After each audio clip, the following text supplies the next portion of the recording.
Hi guys! Welcome back to my channel. And ayan, malapit na ang Pasko, ilang araw na lang. And sabi nga nila, may liwanag ang buhay. Kaya andi tayo ngayon sa may Meralco para i-check and experience yung kanilang Christmas display.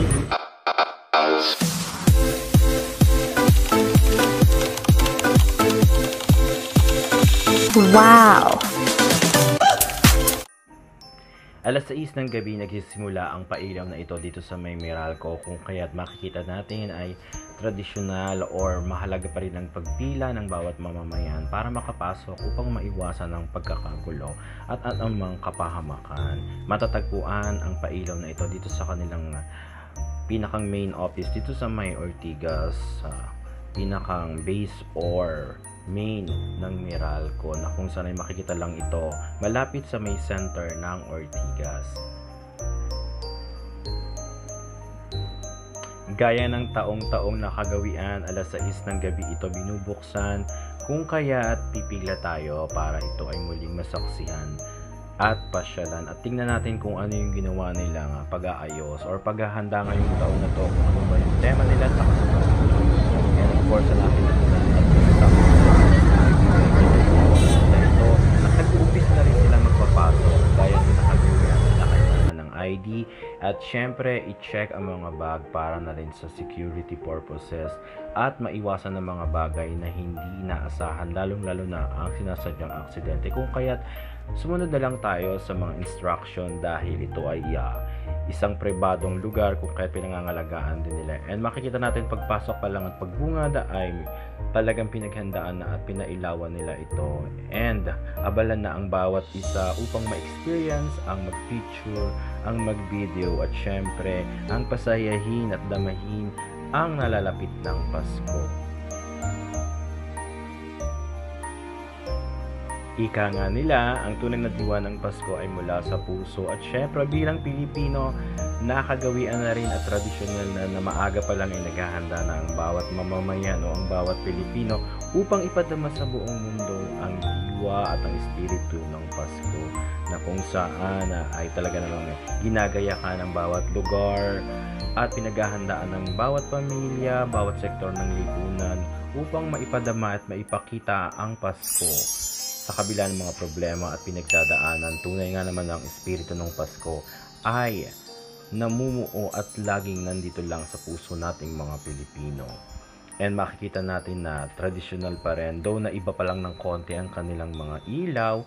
And syempre makikita natin na mayroong tema at talaga namang sinusunod ang bawat taon sa paghahanda na ito ng Meralco. And as we can see, ito ang isa sa simbolo ng Pasko, na ang Belen ay kanilang itinatag or ay kanilang inayos para maipakita na ang tunay na diwa ng Pasko ay ang ating kapanganakan ng Panginoong Hesukristo.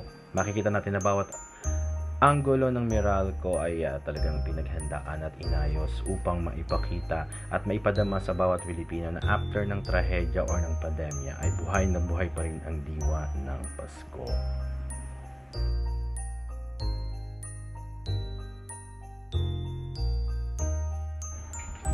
At mapapansin natin na ang bawat lugar o ang mga bawat bagay-bagay dito sa may loob ng kanilang compound ay pinalamutian ng mga ilaw at siniguradong magiging maganda at kaaya-aya ito sa mga pamilyang namamasyal, sa magkaibigan, sa nagkakaibigan at syempre sa mga empleyado na rin sa paligid upang ipadama ang tunay na diwa ng Pasko.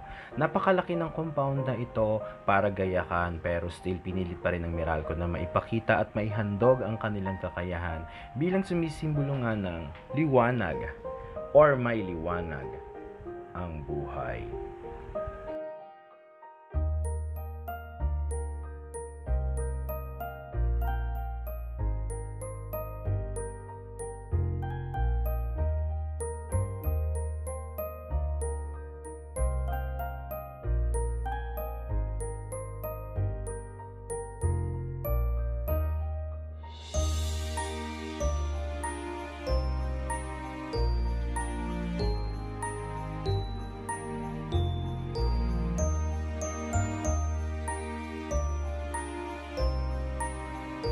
At bilang nga ito ay kanilang inayos or sinet up or in-arrange para pasyalan ng pamilya, ay meron din itong itinay yung tiyangge. At syempre may mga food bazaar na kung saan ay kung gusto mong kumain at ikaw ay napadaan dito or bumiyahe at sinadya mo ang lugar na ito, ay meron din silang mga handog na mga stalls and food bazaars, mga tiyangge na kung saan ay makakapamili ka together with your families and friends para kumain muna and syempre magpahinga at i-experience ang mga sarap at iba't ibang putahe na kanilang inihandog sa lugar nito. Medyo pricey pero syempre still as a business, kinakailangan kumita nila and syempre nasa loob to ng compound ng Meralco kaya hindi may iwasang they provide a pricey na kung saan ay siguro nirent nila ang lugar and reasonable naman dahil malalaki naman yung serving and still we need to be practical pa din kung kinakailangan na sa snack, sa pamilya, go with it, subukan ninyo ang kanilang mga ino-offer and mabubusog pa rin naman kayo syempre. Hindi lang yung pasyal-pasyal, syempre kinakailangan meron din panglamang siya at higit sa lahat ay kasiyahan ng pamilya. Ikaw na masarap gala or mamasyal ng pamilya. Bawat detalye ng compound ng Meralco at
Kung malapit din lang naman kayo here at papapadaan, isama na ang pamilya and subukan itong Meralco lights display para ma-feel natin ang Christmas. And syempre kung hindi ka pa nakasubscribe sa aking channel, don't forget to hit the notification bell and syempre ang subscribe button para updated ka pa sa mga susunod ko pang videos.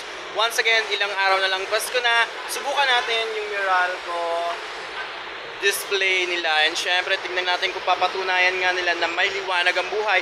Of course, after ng pandemic, muling nagbubukas ang ekonomiya, nagbubukas ang mga pasyalan at higit sa lahat, kinakailangan natin maglibang at celebrate natin ang Pasko dito sa Pilar. Ika nga nila, Paskong Pinoy, pinakamahaba sa buong mundo at pinakamasaya. Kaya kung malapit ka din lang naman, pasyalan mo na ang Meralco lights display na ito para ma-enjoy nyo rin. Isama mo ang pamilya and don't forget to watch for another vlogs and of course sa mga iba pang pasyalan. Lilibutin natin yan kung ano yung mga display nila para sa Paskong darating. For now, bye!